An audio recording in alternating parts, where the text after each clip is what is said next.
there, and welcome back to Grammar with Kelsey. Today, we are taking a look at reported speech. Here we go. First, we need to look at direct speech versus reported speech. What is direct speech? Direct speech are the speaker's exact words. Sentences like, "I traveled to Venezuela," she said. We know they are exact because we have our quotation marks. She said, "I am visiting my family." Right? Exact quotation marks. Reported speech is when we talk about what someone else said or what was said in the past. We're reporting or restating the speaker's words. "I traveled to Venezuela," she said. She said that she had traveled to Venezuela. Right? We're reporting something that was said earlier. She said, "I am visiting my family." She said that she was visiting her family. We're talking about something that was said earlier.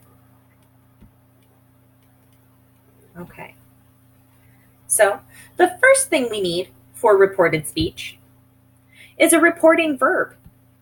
These are words like say, explain, tell, ask, advise, apologize, decide, encourage, recommend, remind, and promise. Usually, we put these in the past tense because we're talking about something that was said before now. Right? However, sometimes we'll use the present tense if someone says it often or we are translating in real time. So, she says she doesn't like mushrooms. Maybe she says this a lot. Maybe she is on the phone and I am repeating it immediately as she says it. But usually, past tense. Okay. The next thing is your first person I changes to second or third person you, he, she, they. So pronouns, I becomes you, he, she, they, someone, if you don't know who did it. She said, "I go swimming every Saturday." This becomes she said she goes swimming every Saturday. You can use I said that I go swimming every Saturday. You can repeat or report something you said earlier. So you can actually continue to use I. But if you're saying something that someone else said, this will shift. Okay. And if that shifts, you need to be careful about your verb, right? I go, if I become she goes. I do, if I becomes he does, right? If you are staying with I because you're the one who spoke it, if you are using you or they stay the same, but be careful if you're shifting to he or she that you make sure your verb matches your pronoun. Right? You also have to decide, is the reported action past, present, or future at the time of reporting? Not when they said it, but at the time you're talking about it, reporting it. Let's take a look. She said, "I am going swimming this Saturday." In this sentence, this Saturday is in the future. But what if, when you're talking about it, this Saturday is actually in the past? She said she was going swimming last Saturday, right? So the reported action, going swimming, is actually past. So we shift from am going to was going. For the present, she said she is going swimming today. Right? It's not past yet. For future, she said she will be going swimming this Saturday. Note that going, ing, stays the same for all of them. It's only your to be verb that shifts. What if you have something that is constant, that happens over and over again, or is true all of the time? So I go swimming every Saturday. Right? She said she goes swimming every Saturday. So this stays go, present tense. But I shifts to she, so she goes. This also works for things that are true all of the time, like she asked me if he likes tea. We'll use the present tense because it's still true now. It is true all of the time. Okay. So, looking at our reporting verb, say usually shifts to said. My favorite flavor is peach, says June. June said that her favorite flavor is peach. Right? It's still true now, but she said it in the past. Now, it's really boring if you say said, said, said, said, said. So what does it look like with other reporting verbs, like tell becomes told? You need to come to the meeting at 3, June said. She told me to come to the meeting. You can also use reminded. She reminded me to come to the meeting. If you're using reporting verbs like tell or remind, you must have an object. She told to come to the meeting. No. She reminded to come to the meeting. No. She told me. She reminded me. She told him. She reminded the boss. Right? But you must have an object for tell and remind. You can also use explain, and it becomes explained.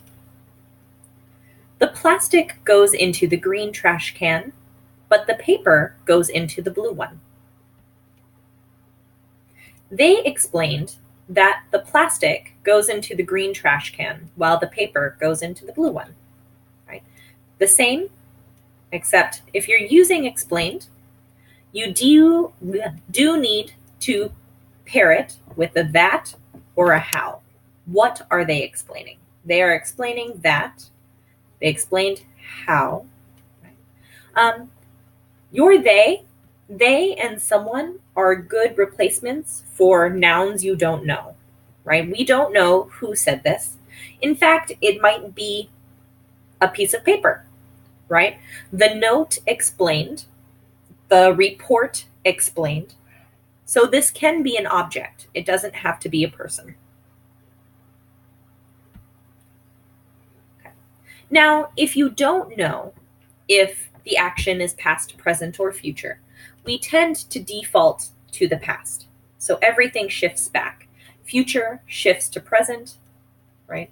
Well, future shifts to conditional, present shifts to past, past shifts to perfect. Let's look at some examples. Simple present, I am in the pool, becomes simple past. She said that she was in the pool. Present continuous, I am reading a book, he explained. Past continuous, he explained that he was reading a book. Present perfect, I have been to Spain, he told me. Past perfect, he told me that he had been to Spain. Present perfect continuous, they complained, we have been waiting here for hours. Past perfect continuous, they complained that they had been waiting for hours, right? So everything present shifts back to past. Note that your aspect stays the same. So if it's continuous, it stays continuous. If it's simple, it stays simple. If it's perfect, it stays perfect. If it's perfect continuous, it stays perfect continuous. It's only your to be that shifts, right?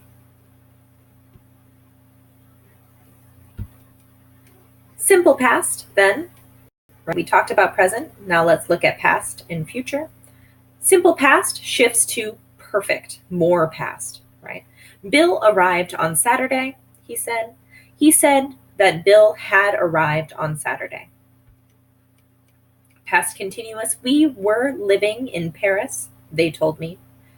They told me that they had been living in Paris. Future, I will be in Geneva on Monday, he said, becomes conditional. Still shifts past, but present, or shifts back one to the present, but it's present conditional. He said that he would be in Geneva on Monday. And future continuous, she said, I will be using the car next Friday. Conditional, continuous, she said that she would be using the car next Friday. Again, if it's past, it becomes perfect. But if you're continuous, you stay continuous, right? There we go. We're almost there, almost done. Let's take a quick look at questions. For questions, we use the speaking verb asked. In direct speech, when we write questions, we flip the verb in the subject, right? Are you interested in politics? Are you?